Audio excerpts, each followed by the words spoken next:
Yes everyone, कैसे हैं आप सब।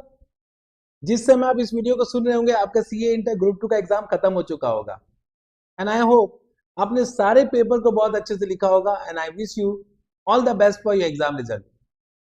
इस वीडियो में हम डिस्कस करेंगे CA inter advance accounting paper का all the case scenario related to MCQ question. क्योंकि अब एग्जाम खत्म हो चुका है, आपको पता होना चाहिए कि आप एडवांस अकाउंटिंग पेपर में एमसीक्यू में कितना स्कोर करोगे, जो ताकि एक आप अंदाजा लगा पाओ कि आपको पेपर नंबर 1 में कितना मार्क्स आने वाला है, so that you can decide what need to be done in the next part. Now हम इस पर्टिकुलर एमसीक्यू को डिटेल में डिस्कशन करेंगे ताकि आपको यह भी समझ में आए कि अगर आपने गलती किया है तो कहाँ गलती किया है। ये वीडियो ऑफकोर्स उन स्टूडेंट को भी बहुत हेल्प करेगा जो आने वाले एग्जाम में लिखने वाले अपना एग्जाम को, ताकि उनको समझ में आए कि एमसीक्यू में कैसा क्वेश्चन आता है, उसको किस तरह से हैंडल किया जाना चाहिए एग्जाम में। क्या हम स्टार्ट करें अपना discussion? But before we start, अगर आप इस चैनल में नए हो तो बिना सब्सक्राइब किए मत जाइएगा and do like this video and share this video with all your friend. Can we start? Yes sir, will start with the case scenario 1। Start करते हैं। केस सिनेरियो 1 आपका AS7 का है। AS7 पढ़ते हैं क्या लिखा हुआ है। Grey limited is engage in the business of constructing tower since 15 year. Okay sir. Alpha limited gave a contract to grey limited for construction of 2 tower. 2 tower का कंस्ट्रक्शन मिला है। कॉन्ट्रैक्ट प्राइस पर 2 tower is agreed at 160 crore. तो आपको contract revenue दिया हुआ 160 करोड़ का। Each tower has a contract price of 80 crore. बोला एक टावर का 80 करोड़, दूसरे टावर का भी 80 करोड़ है। At a time of contract, Gray Limited is estimated that contract cost will be 141. Is initially आपका estimated contract cost 141 था। It is assumed that construction will be completed in 3 years और ये माना जा रहा है कि 3 साल में construction contract complete हो जाएगा। At the end of year 1, Gray Limited has revised the construction cost to 150 crore.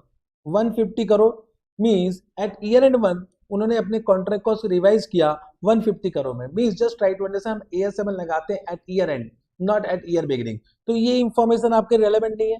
आपका जो रिवाइज एस्टिमेशन है वो रेलेवेंट है for calculation the contract revenue to be recognise. समझे? Yes sir.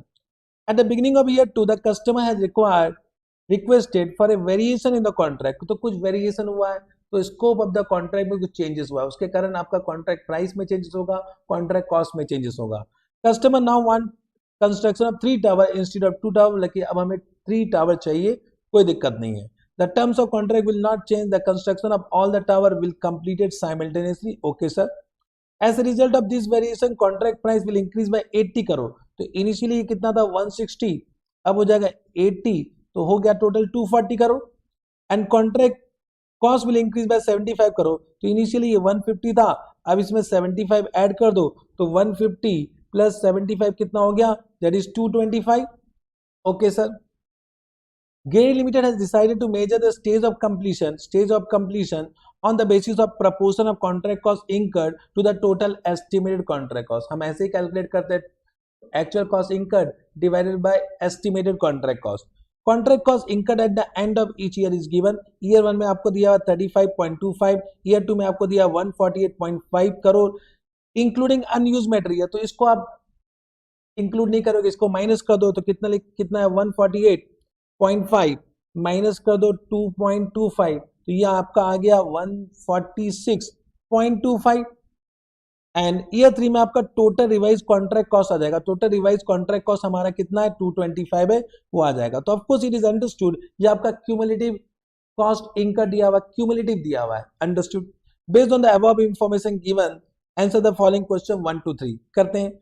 What is the stage of completion of contract on the basis of proportion of contract cost incurred to the estimated contract cost at the end of year 1 and year 2? तो year 1 में कितना था check करो 35.25, आपका actual cost कितना हुआ है 35.25 और आपका एस्टिमेटेड कितना था 150 दिया हुआ, तो ये कितना है 35.25 डिवाइड बाय 150, तो ये आ गया 23.5%। तो या तो ऑप्शन ए करेक्ट है या तो option B. Option C option D को काटा लगाओ, तो ऑप्शन सी ऑप्शन डी तो हो नहीं सकता है। तो इसका मतलब ईयर 2 का भी कैलकुलेट करना है। ईयर 2 का आपका क्यूमुलेटिव कॉस्ट इनकर कितना लगा 146.25, तो लिखिए 146.25 डिवाइड बाय आपका ईयर 2 का रिवाइज कितना हुआ 225, तो डिवाइड बाय 225 करना है, यहाँ पर डिवाइड बाय रिवाइज लेना है 225, तो ये कितना है 146.5 डिवाइडेड बाय 225, तो ये कितना आ गया 146.25 डिवाइड बाय 225, दैट इज 65%। तो ये आपका आंसर आ गया 65%। तो ये आंसर करेक्ट है, option number B is correct. चलेगा, okay sir. Now coming to what is the amount of profit recognise in year 1। तो ईयर 1 में आपका परसेंटेज ऑफ कंप्लीशन कितना था 23.5%।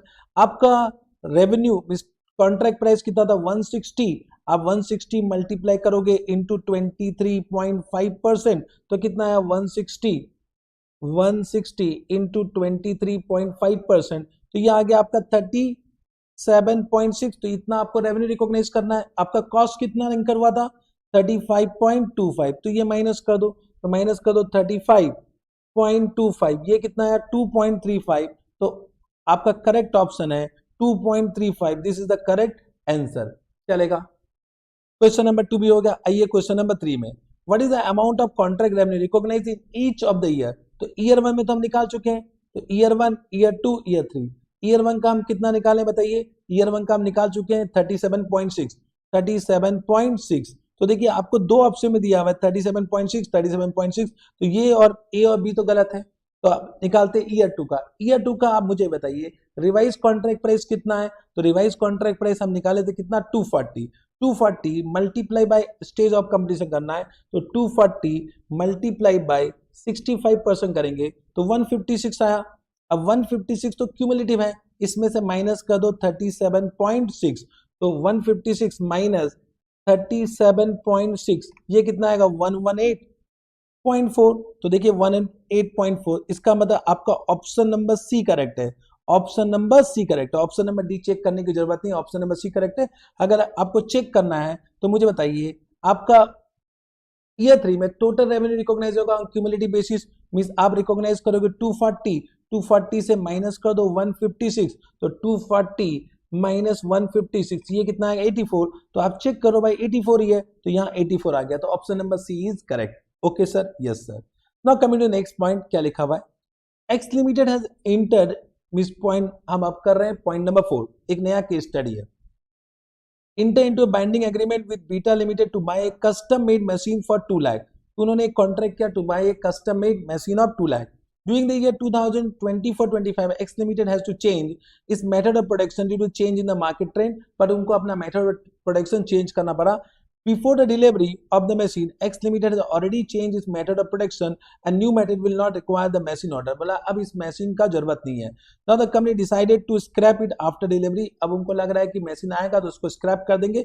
The expected scrap value is 25,000। Machine was received on 10th October 2024 and was scrapped in the year only 15 October। 15 अक्टूबर को scrap कर दिया। The correct accounting treatment, just try to understand। यहाँ पर end AS हमारा AS 10 क्या कहता है कि अगर पीपी कोई भी प्रॉपर्टी प्लान इक्विपमेंट है, अगर वो अपना रिकॉग्निशन क्राइटेरिया सेटिस्फाई ना करे तो उसको आप रिकॉग्नाइज नहीं करोगे एज एन एसेट, तो उसको आप चार्ज कर दोगे प्रॉफिट एंड लॉस अकाउंट में एज एन एक्सपेंस, क्योंकि यहाँ पे there is no probable future economic benefit, तो ये आपका लॉस हो जाएगा। इस लॉस को डेबिट कर दो प्रॉफिट एंड लॉस अकाउंट में, और इसको आप रिकॉग्नाइज नहीं कर सकते as a property plan and equipment. तो ऑप्शन नंबर 4 में आपका जनरल एंट्री होगा PL account debit with the net amount, क्योंकि आपने पेमेंट कितना किया है, कितना पेमेंट किया 2 लाख का, लेकिन आपको मिल गया 25,000, तो नेट अमाउंट कितना है 1.75 लाख। तो entry general entry with PL account means loss account debit to bank, तो PL account debit to bank, तो option number D is correct, option number D is correct. Okay sir, चलिए next point, हम point number 5 में आते हैं। ABC limited is in the business of creating content for various OTT platform. Okay sir, the company has developed a technical know how the asset by incurring an expenditure of 25 lakh. तो उन्होंने एक know how बनाया, इस intangible asset है जिसका cost कितना 25 lakh. The company started using the asset from 1 April 2019, उसको use करने लगे। Okay sir, the management of company is of the view that asset has infinite life time and therefore not amortize the asset till date. ये गलत है, क्योंकि as per AS26 रिब्यूटेबल presumption लिया गया है कि the life should not exceed 10 year. तो अगर क्वेश्चन साइलेंट होगा तो हमेशा इसका लाइफ कितना मानेंगे हम, 10 साल मानेंगे। इनफिनाइट लाइफ तो आप कभी भी मान ही नहीं सकते, करेक्ट। तो what should be the total amortization amount including the current year as well as previous year amortization to be charge to PL account for the year ended 31 March 2024 with reference to AS26। तो कब खरीदा था उन्होंने 1 April 2019, तो 20, 21, 22, 23, 24, 5 साल तो 5 साल का आपको एमोटाइजेशन निकालना है, तो 25 लाख डिवाइड बाय 10 इंटू 5, तो this will 12.5 including current year amortisation, including current year amortisation. तो आपका ऑप्शन ये तो गलत है, 25 लाख ये भी गलत है, तो 12.5 lakh including current year amortisation of 2.5 lakh to be charge to PL account. Option number C correct हो गया। Now coming to case scenario 2, क्या लिखा हुआ है, health India limited incorporated under the Companies Act 2013 is engaged in the production and distribution of medicine. It has manufacturing plant at Baddi, Himachal Pradesh and Bhopal, Madhya Pradesh. It also import medicine from Pharma Incorporation, Newark, United States. Okay sir, ये एक general information है।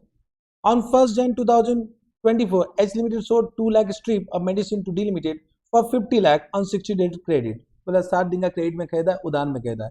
ये question आपका AS9 का है।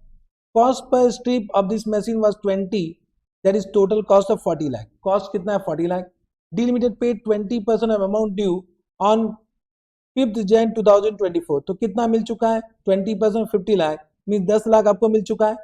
In March 2024, D Limited is having a significant cash flow issue and is trying to raise fund through bank loan to run its operation. means कुछ उसके business में दिक्कत आया। ओके किसके बुक्स में, बायर के बुक्स में।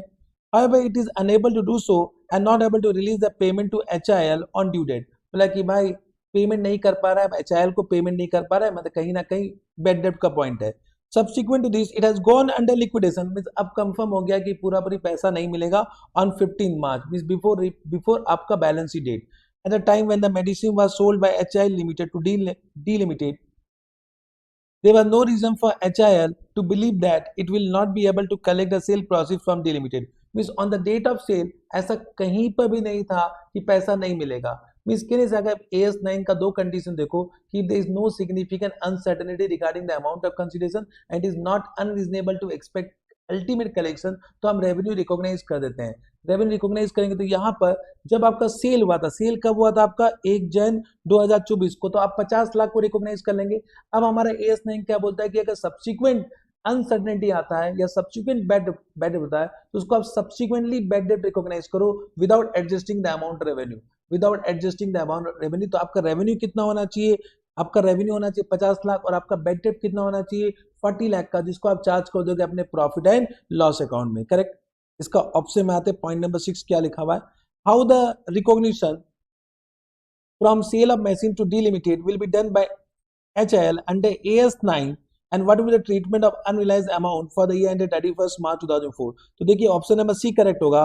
Revenue will be recognised 50 lakh, subsequently unrealised amount of 40 lakh will be debited to bad debt, discharge कर दोगे प्रॉफिट एंड लॉस अकाउंट में। करेक्ट, सिंपल क्वेश्चन था ये। Now coming to point number next point, on 1st April 2023 HIL has made an investment of 200 lakh in the equity shares of Rose Limited, of which 50% is made in long term category।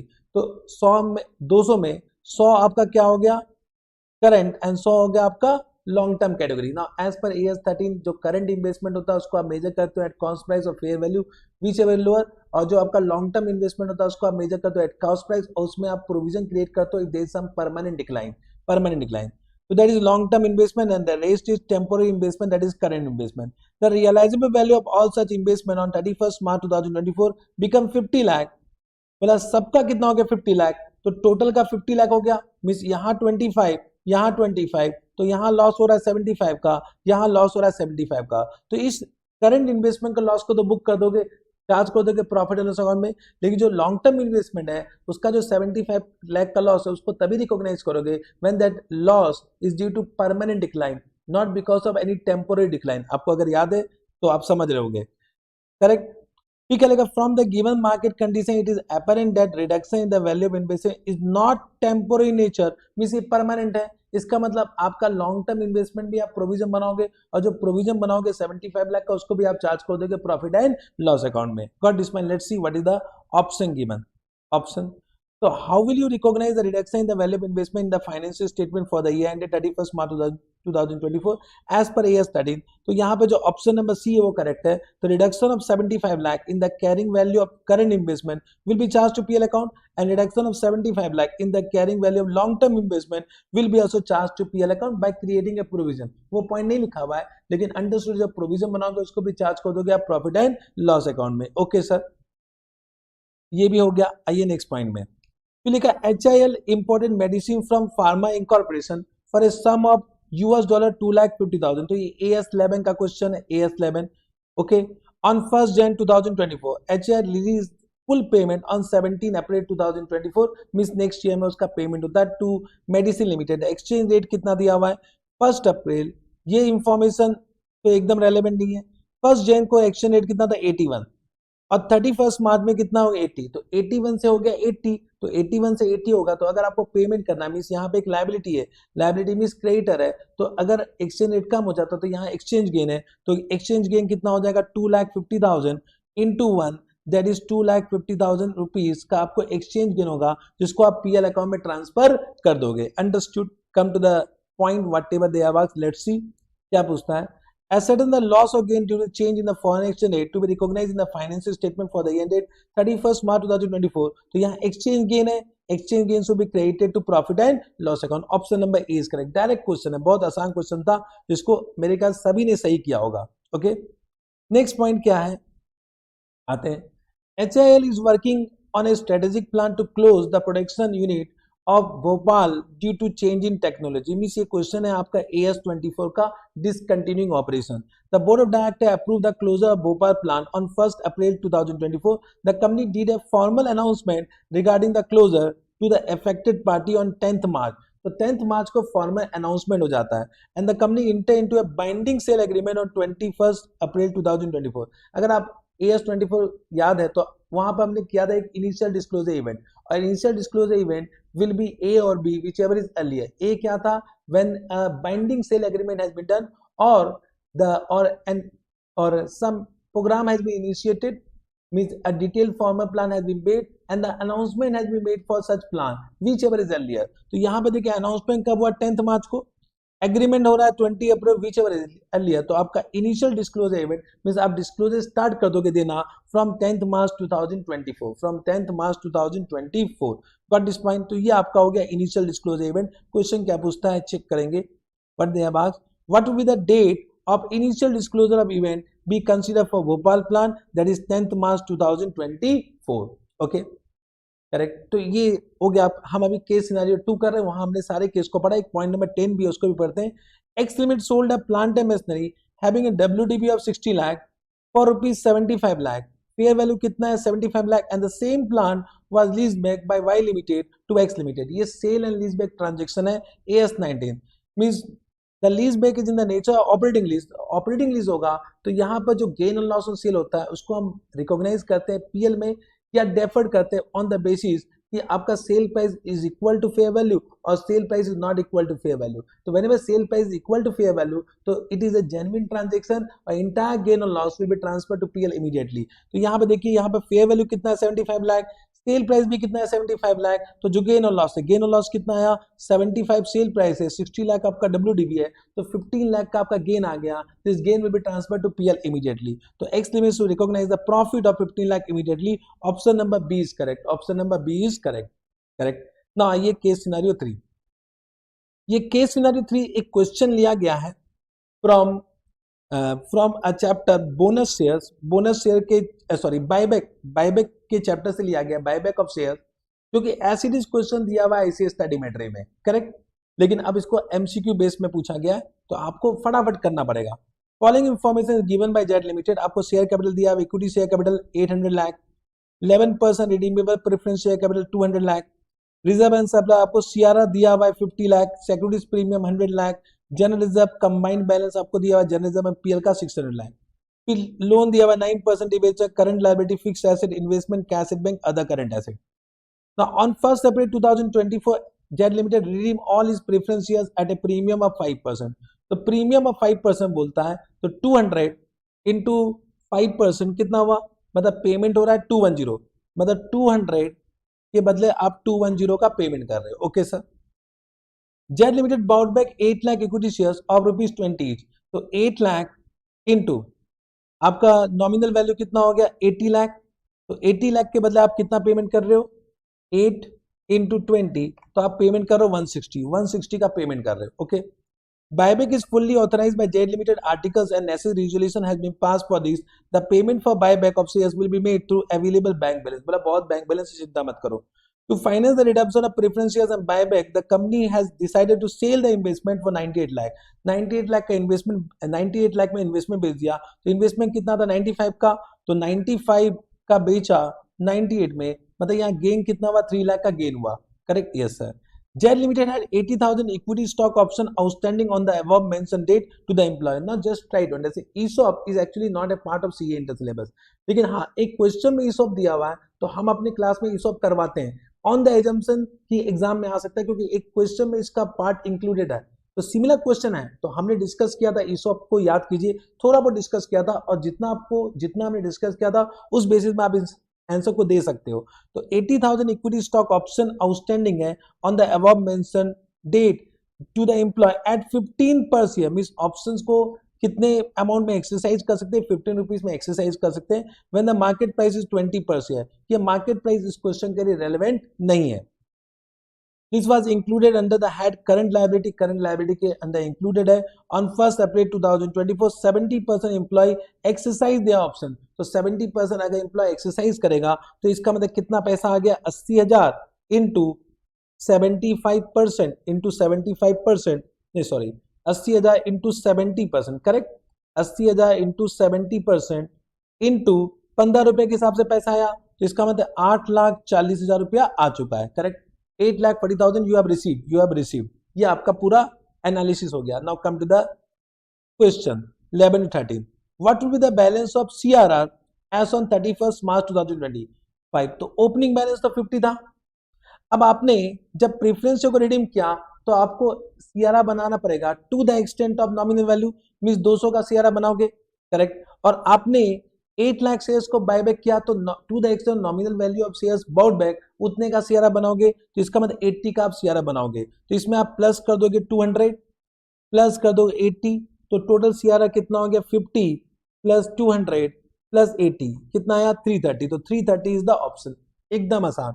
Okay, yes sir. आगे चलते हैं. What will be the cash and bank balance? तो आप देखिए cash and bank balance कितना होना चाहिए. पहले opening balance of cash and bank कितना, 320. तो 320 लिख लीजिए, 320. अब आपने पेमेंट कितना किया, आपने प्रेफरेंस शेयर्स को पेमेंट किया 210, इक्विटी शेयर्स को पेमेंट किया 160.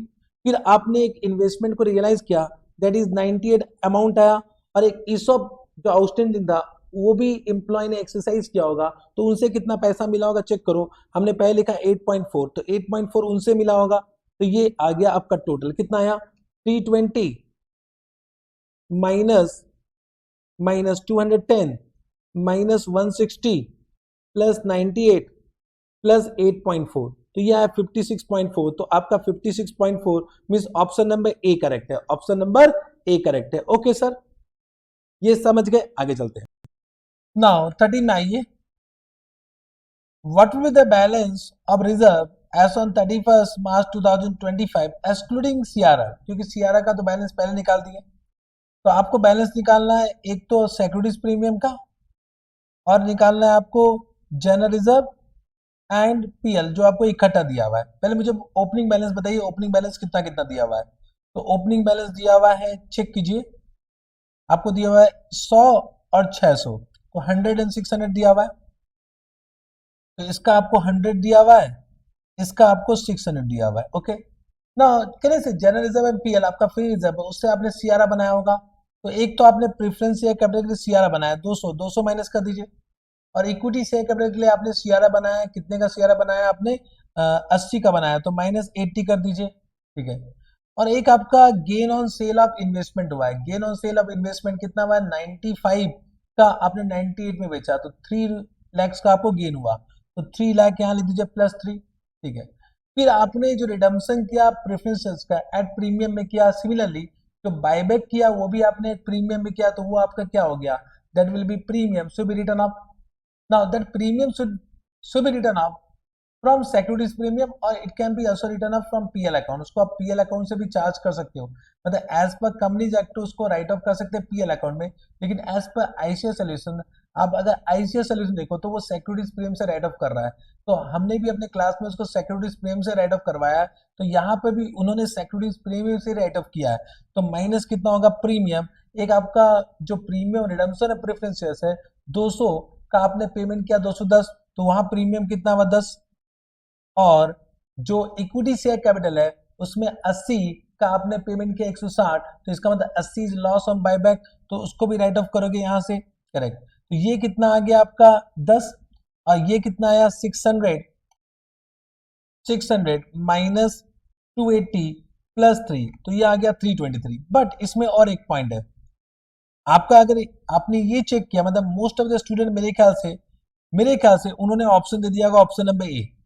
देखिए ऑप्शन नंबर ए क्या लिखा, 323 लाख एंड 10 लाख, बट ये ऑप्शन करेक्ट नहीं है, क्योंकि यहाँ पे ईसॉप का भी एक पॉइंट है, तो ईसॉप वाला पॉइंट को हो सकता है बहुत सारे बच्चों ने गलत किया हो, मतलब इसको इग्नोर किया हो, क्योंकि ये हमारे चैप्टर में है ही नहीं, ये हमारे सिलेबस में है ही नहीं ना, करेक्ट। लेकिन हमने इसको क्लास में करवाया ये मानते हुए, क्योंकि एक क्वेश्चन अगर एग्जाम में क्वेश्चन आ जाता तो कैसे करेंगे, और ये आ ही गया, हालांकि पूछना नहीं चाहिए, from my point this should not be asked because ESOP is not in our syllabus of CA inter. लेकिन यहाँ पे क्या लिखा हुआ है 80,000 ऑप्शन से 70% इंप्लॉय एक्सरसाइज करेगा, तो उसका जनरल एंट्री क्या करते हैं, जनरल एंट्री क्या होता है, बैंक अकाउंट डेबिट, एक होता है बैंक अकाउंट डेबिट, तो 80,000 इंटू 70%, आपको अमाउंट कितना मिलेगा 15 एक्सरसाइज प्राइस 15 है, तो आपको एम्प्लॉय से, कंपनी को एम्प्लॉय से कितना मिल रहा है 80,000 into 70% into 15, that is how much 8,40,000, तो ये आ जाएगा 8.4। अब यहाँ पे एक होता है stock option outstanding account, stock option outstanding account, जो कि यहाँ पे लिखा हुआ है कि it has been shown under current liability, it has been shown under current liability, तो उसको भी आपको क्या करना पड़ेगा, उसको डी रिकॉग्नाइज करना पड़ेगा यहाँ पर, तो वो कितना आएगा सेम 80,000 इंटू 70% इंटू, अब वो करते हैं हम इंट्रेंसिक वैल्यू में, तो आप देखिए यहाँ पे आपको दिया मार्केट प्राइस 20 और ये है एक्सरसाइज प्राइस 15, तो 5 रुपया हो गया इंट्रेंसिक वैल्यू, तो उसको इंट्रेंसिक वैल्यू में रिकॉर्ड करते हैं, तो इनटू आप क्या कर दोगे 5, तो वो कितना आएगा 2.80, मतलब यहाँ पे मैं लिख देता हूँ आपके पर्पज के लिए, ये हो गया 80,000 इंटू 70% इंटू वाट 15, और ये हो गया 80,000 इंटू 70% इंटू 5, करेक्ट। 2, अब आएगा इक्विटी शेयर कैपिटल, तो इक्विटी शेयर कैपिटल कितना आएगा 80,000 into 70% into nominal value, nominal value 10 है, नॉमिनल वैल्यू 10 है, तो वो कितना आएगा 80,000 इंटू 70% इंटू 10, कितना आ गया 5,60,000, 5,00,000 5.6 आ गया। अब बैलेंसिंग फिगर चल रहा है सिक्योरिटीज प्रीमियम में, तो balancing figure will be how much, that will B 8 point, मतलब ऐसे कर लो 8.4 प्लस 2.8 माइनस वाट 5.6, तो ये कितना आया 8.4 plus 2.8 minus 5.6 that is equal to 5.6 only, तो यहां से भी सिक्योरिटीज में बढ़ रहा है ना, ये बढ़ रहा है, तो ये हो सकता है कि आप इसको मिस कर दियो, करेक्ट, तो उसके कारण आंसर चेंज होगा, तो आप सिक्योरिटीज प्रीमियम में ऐड करोगे 5.6, वो ऐड करोगे तो ये हो गया 15.6, करेक्ट। तो अब आपका ऑप्शन क्या हो जाएगा चेक करो, जनरल रिजर्व हो गया 323 lakh and securities premium 5.6 lakh, तो ऑप्शन नंबर सी करेक्ट है, ऑप्शन नंबर सी करेक्ट है, अंडरस्टूड। तो यहाँ पे हो सकता है ये 13 वाला मेरे ख्याल से हो सकता है मोस्ट ऑफ द स्टूडेंट गलती किए होंगे, मोस्ट ऑफ द स्टूडेंट इसको गलत किए होंगे मेरे ख्याल से, अगर आपने सही किया तो जबरदस्त।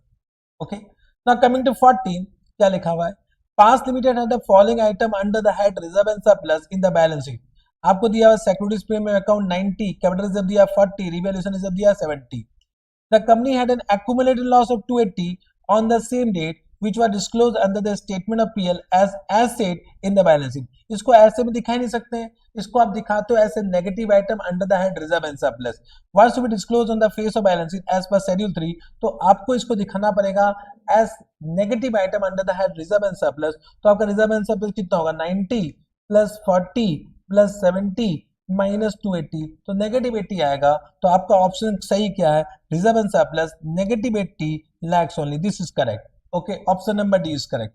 now come to last point, during the process of internal reconstruction J Limited has come across the following adjustment. What is the adjustment? There is a contingent liability for which no provision has been made. तो contingent liability का provision बनाते नहीं है, ये क्या मतलब है? Contingent liability disclose करते हैं. This contingent liability was settled at 7,500 and also 6,000 was recovered from the insurance company in this regard. Which of the following is correct treatment of the above? तो जो आपका contingent liability का जो payment हो गया है उसके लिए एंट्री पास करते हैं reconstruction account debit to bank, reconstruction account debit to bank, और जो रिकवरी हो गया उसके एंट्री पास करते हैं bank account debit to reconstruction account. इसका मतलब आपका नेट अमाउंट कितना हुआ 7,500 माइनस 6,000, तो आप एक नेट एंट्री पास कर सकते हो reconstruction account debit to bank with 1500. तो this is correct, option number A is correct. I hope you have understood. तो ये हमने पूरा डिस्कशन कर लिया. मेरे ख्याल से हर पॉइंट हमने डिस्कस कर लिया है और आपको समझ में आ गया होगा. करेक्ट. अब आपको बताना है कि आपने कितना मार्क्स सिक्योर किया. Just comment in the comment box कि कौन सा क्वेश्चन आपको ट्रिकी लगा, कहां पे आपने गलती किया, एक बार कमेंट बॉक्स में लिखिए ताकि जो दूसरे बच्चे जो एग्जाम लिखना चाह रहे हैं, अब जो नेक्स्ट एग्जाम लिखेंगे उनको फायदा होगा कि उनको किस तरह से पढ़ना चाहिए. करेक्ट. तो एक बार अपना एनालिसिस, अपना रिव्यू दीजिए कि आपको ये एमसीक्यू पेपर कैसा लगा. आई hope you have understood and also message me whether you want the full solution of descriptive question or not. Correct. Till then अपना ख्याल रखिए, स्वस्थ रहिए और पढ़ते रहिए. Bye bye. Love you all.